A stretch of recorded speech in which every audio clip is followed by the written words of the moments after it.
How's it going, everybody? Shinigami here to bring you a world update.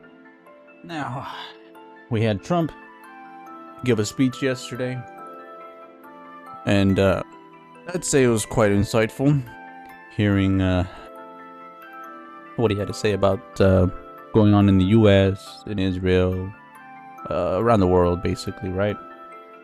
And some good things he did. He called out Crooked Joe on the of course, the cocaine, all the evidence on the laptop, and pointed out that obviously if he would have done anything as tiny as the cocaine, he would have been lambasted by the media. As it is, he has to keep correcting the media whenever they try to paint him in a negative light, correct? And so then we get to the topic of Israel and all that other shenanigans, right? And then you got people saying you got to side with Israel, or you got to side with Palestine.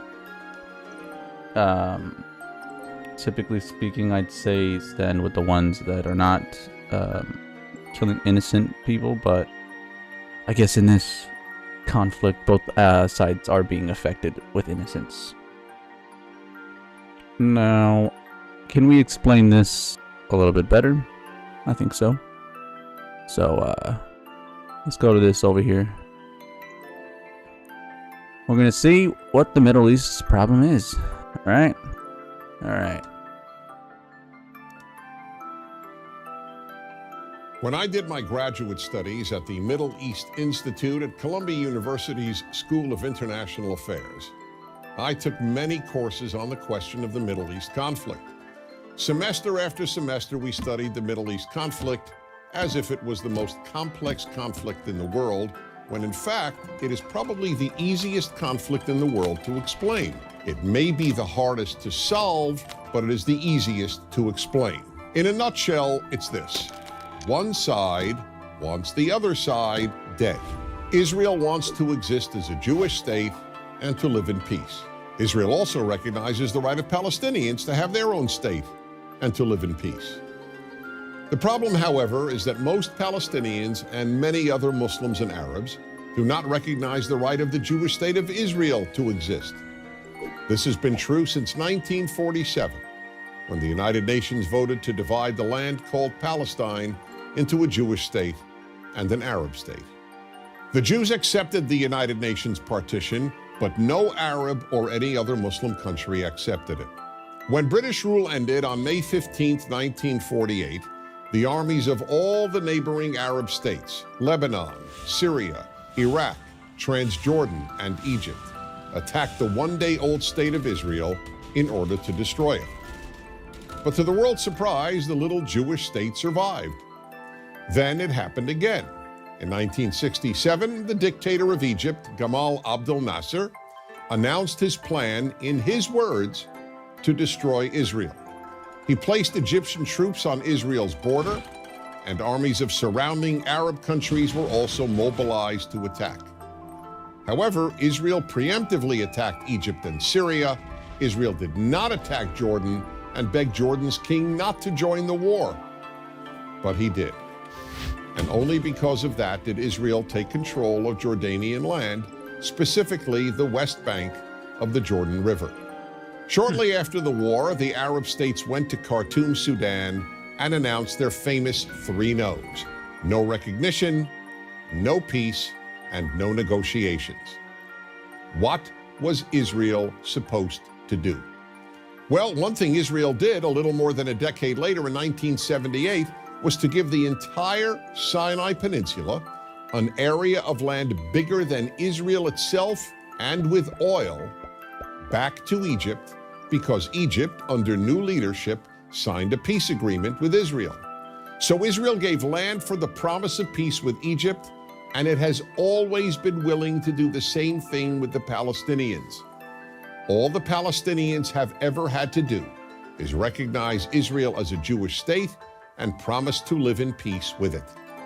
But when Israel has proposed trading land for peace, as it did in 2000, when it agreed to give the Palestinians a sovereign state in more than 95% of the West Bank and all of Gaza, the Palestinian leadership rejected the offer and instead responded by sending waves of suicide terrorists into Israel. Meanwhile, Palestinian radio, television, and school curricula remain filled with glorification of terrorists, demonization of Jews, and the daily repeated message that Israel should cease to exist. So it's not hard to explain the Middle East dispute. One side wants the other dead. The motto of Hamas, the Palestinian rulers of Gaza, is, "We love death as much as the Jews love life." There are 22 Arab states in the world, stretching from the Atlantic Ocean to the Indian Ocean. There is one Jewish state in the world, and it is about the size of New Jersey. In fact, tiny El Salvador is larger than Israel. Finally, think about these two questions. If tomorrow Israel laid down its arms and announced, "We will fight no more," what would happen? And if the Arab countries around Israel laid down their arms and announced, "We will fight no more," what would happen? In the first case, there would be an immediate destruction of the state of Israel and mass murder of its Jewish population. In the second case, there would be peace the next day. As I said at the outset, it is a simple problem to describe. One side wants the other dead, and if it didn't, there would be peace. Please remember. And that's just a little taste, right? And then I come across other comments from other YouTube videos as well describing this topic. And this one, quite frankly, sets it perfectly.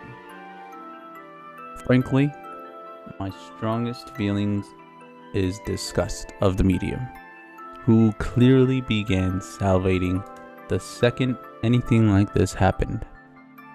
As soon as we saw the video evidence of the terrorists attacking the music festival, and then we had more footage, right? The media was just like, go, go, go, right? And then you also had the people that were siding with, you know, at the time there's people that were siding with the terrorists, and then their constituents were actually also siding with Israel. So and then it had them butting heads with each other, and this is mostly leftist people, right? And it just kind of spread out like that it's just like, oh wait, you're not on my side actually, oh my god, more division, right? It's just like, no, none of these fucking sides. It's just ridiculous. And then you have stuff like this where apparently on Friday the 13th, tomorrow, there is an attack planned that has been noted by the whatchamacallit, multiple, I don't know if agencies is the right word, has been tipped off that, bro, they're trying to do a fucking inside terrorist job, right? Meanwhile, you got Biden asleep at the wheel, and pointed out here, even if it doesn't happen, the threat alone should be enough to fire 90% of DC. They've allowed this to happen, and America should never have to worry about the safety of their families because politicians leave our borders wide open. And then last but not least, I have one more video to show, so that way we can really see this. And finally, like I said, here's the last one. I just watched a video of 50 Syrian men crossing our border in Arizona. I just have a few questions. Where are the women and children? How did they get from Syria to Mexico? Who paid for them to get to Mexico? If you believe these are asylum seekers, do you believe that there were no children and women who also needed asylum? No, just military-aged men. And why are we allowing 95% of them to come into our country? And why is our government not asking any of these questions? Why is this not being blasted all over the news? Who are these military-aged women and childless men that are coming into our country? Make it make sense. Exactly. Make it make sense. So that whole threat on tomorrow that there's going to be an attack, the fact that you see that many Syrian refugees, quote unquote. Again, with no women, no children, just fucking in their 20s and 30s aged men, right? Doesn't make sense. And something else that was happening yesterday as well that was pointed out by Tim Pool. Quite a bit of the social media sites had been starting to kind of get interruptions, shall we say. Instagram was down for a little bit. Twitter was down for a little bit, having some issues. Rumble was down yesterday for a little bit as well. And when you start to see these big tech platforms getting interrupted all simultaneously, if you will, you can't help but say there's a coincidence here, and I'm going to point it out. Otherwise, we're just fucking sitting ducks. I'm not going to say I want anybody to die. Obviously, I want peace. But what's been going on right now is the manipulation of each other's emotions, and also you have AI imagery going around as well, so there's the disassociation of what's real, what's not. I'm just saying, check your sources, make sure you find out what's real or what's not before you start posting nonsense on the internet, kind of like what I'm doing, right? And ask the harder questions that the news isn't really wanting to point out right now. Otherwise, we're just gonna be subservient fucking sheep. And I don't want to be that. H. Shinigami signing out. Let me know what you think. Bye.